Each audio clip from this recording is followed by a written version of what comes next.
Benarkah Universitas Gadjah Mada mendapat tekanan dari orang besar?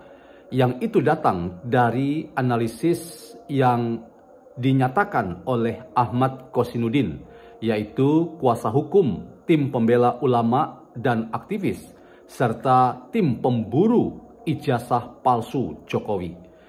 Kozin, biasa disapa demikian, ia membuat catatan-catatan sebagai bantahan terhadap konferensi pers yang dilakukan oleh Rektor Ova Emilia dan podcast yang dilakukan oleh 3 pimpinan UGM, masing-masing Profesor Ova Emilia, Profesor Wening, dan Dr. Sigit Sunarta sebagai masing-masing pada tugasnya, yaitu Sigit Sunarta sebagai Dekan Fakultas Kehutanan Universitas Gadjah Mada.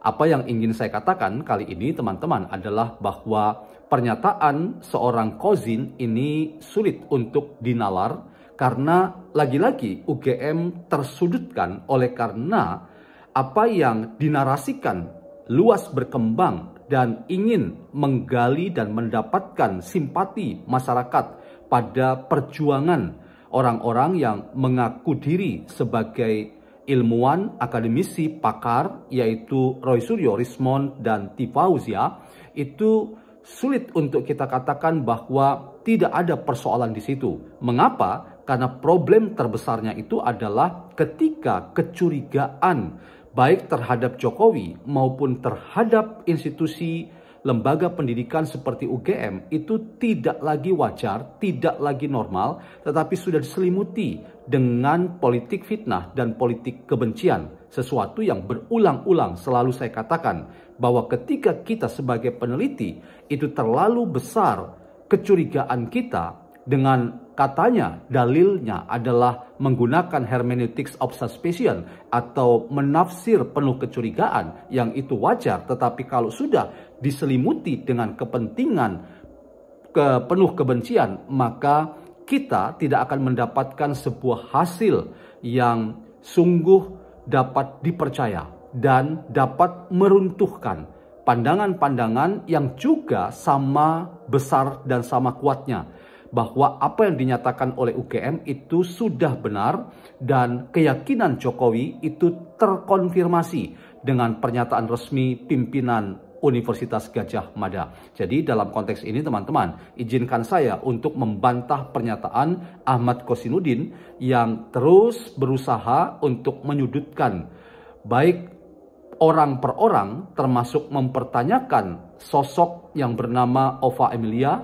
sebagai rektor, termasuk juga mempertanyakan Universitas Gadjah Mada sebagai kampus yang menurutnya lebih baik UGM diam. Jadi kalau kita selalu mendengar narasi ketika UGM bicara itu juga salah, apalagi ketika UGM itu diam dan tidak memberikan klarifikasi atau pernyataan. Inilah teman-teman catatan saya dalam diskusi kali ini. Selamat datang dalam channel Meragukan Filsafat, sebuah channel yang secara sadar dibangun untuk turut mengedukasi ruang publik virtual Indonesia dengan menawarkan alternatif berpikir dari lensa pemikiran filsafat untuk membaca fenomena sosial, politik, kebudayaan dalam konteks Indonesia kontemporer, tanpa berpretensi untuk menggiring opini kita mempercayai pandangan-pandangan dalam channel ini. Salam YouTuber NKRI untuk teman-teman yang terus setia membesarkan channel ini sebagai pilihan salah satu yang ingin terus berada pada rel memberi pencerahan-pencerahan, tidak masuk dalam ranah yang selalu menjadi problem ketika kita menganalisis secara sosial politik, yaitu ketika kebencian dan fitnah itu menyeruak dalam pikiran kita, sehingga kita selalu membayangkan Indonesia yang gaduh, Indonesia yang penuh dengan drama-drama yang di dalamnya kita pesimis dan tidak optimis tentang perjalanan bangsa kita ke depan. Nah, kita nonton teman-teman potongan video pendek dari pernyataan Kozin yang menurut saya kali ini ya bahkan seringkali Kozin tidak menjadi seorang pengacara atau kuasa hukum yang mampu berdiri sangat analitis terkait dengan apa yang ia pahami. Kita nonton. Skripsi itu bisa dilihat kok, ditaruh di perpustakaan. Kalau itu pribadi nggak mungkin ditaruh di perpustakaan. Dan sebelah jawaban dari UGM kan akhirnya bisa dipahami publik sebagai dalih, misalnya soal tidak ditandatangannya skripsi, itu mungkin ada kelalaian dan seterusnya. Jadi masyarakat menjadi tambah curiga, kenapa harus UGM yang memberikan klarifikasi itu. Harusnya UGM cukup diam dan biarkan kalau ini memang masalah Jokowi, UGM konsisten dengan statement awal, tidak perlu lagi mengklarifikasi. Dugaan saya ada otoritas yang lebih kuat di balik UGM yang memaksa seorang Ova Amelia harus bicara demikian. Dan ini yang menjadi konfirmasi bahwa justru di balik ijazah palsu ada orang besar itu bukan di pihak kami yang dituduh. Justru ada orang besar itu di balik laporan itu sendiri. Kenapa? Karena semestinya kalau laporan ini fair ya, dilaporkan sebagai warga negara biasa, tidak perlu ada pasal-pasal susupen yang tidak korelasinya dengan pasal fitnah dan pencemaran. Kalau fokusnya 310 KUHP, 311 KUHP, atau setidaknya 27A Undang-Undang ITE itu berkaitan dengan menyerang kehormatan malu sarana ITE, ini masih relevan dengan konteks peristiwa yang diadukan oleh saudara Joko Widodo yang dirinya merasa dihinakan sehina-hinanya, direndahkan serendah-rendahnya. Tetapi begitu muncul pasal 35 Undang-Undang ITE, pasal 32 Undang-Undang ITE, lagi ada 3 orang ikut melapor yang tadinya 5. Ada Andi Kurniawan, ada Maret Samuel Sulkan, ada Lecumanan dengan pasal 160 KUHP, ada lagi 28 Undang-Undang ITE. Ini kan menjadi jelas bagi publik, ternyata yang ada orang besar itu di pihak kubu mereka. Bang Yakub. Nah, teman-teman silahkan nonton potongan video pendek itu secara utuh di media sosial Anda.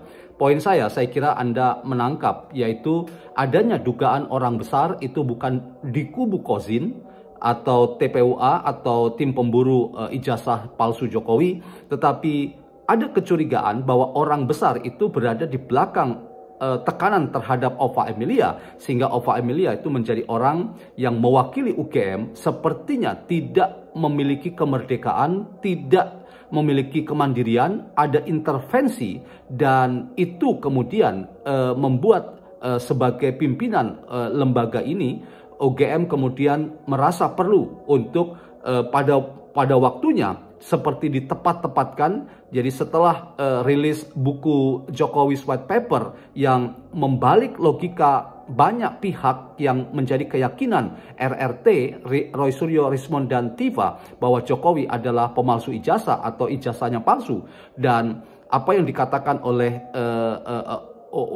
Universitas Gadjah Mada itu adalah sesuatu yang sama sekali bukan bagian dari tugas utama UGM yang menurut Kozin harusnya lebih banyak diam. Saya ingin katakan, ini lagi Bung Kozin, Anda keliru. Anda selalu mengatakan bahwa UGM itu tidak memiliki peran dan tidak memiliki ruang untuk membela diri. Karena seringkali Anda selalu katakan, bahkan para pembenci UGM, kalau saya ingin katakan, yang selalu mengatakan bahwa UGM lebih baik diam dan tidak memberikan statement, Anda lupa bahwa UGM itu juga punya hak untuk berbicara. Mengapa? Karena nama baik UGM itu juga menjadi bulan-bulanan dari orang-orang seperti Anda. Jadi UGM itu ketika bicara salah, apalagi tidak bicara.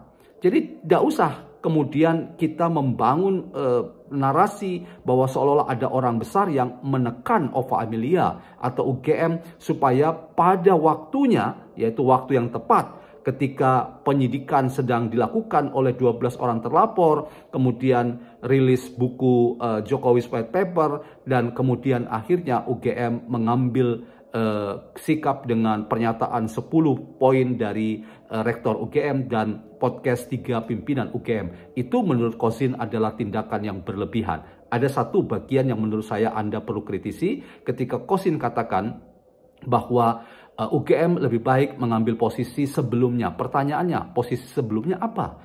Bukankah selama ini kita selalu mendapatkan pernyataan UGM yang resmi yang salah satunya adalah tidak berubah atau konsistennya UGM untuk mengatakan bahwa Jokowi ijazahnya asli, ia memang alumni UGM dan tidak ada pembohongan. Jadi apa yang Anda maksudkan Kozin dengan lebih baik UGM itu fokus dan konsisten dengan ucapan sebelumnya?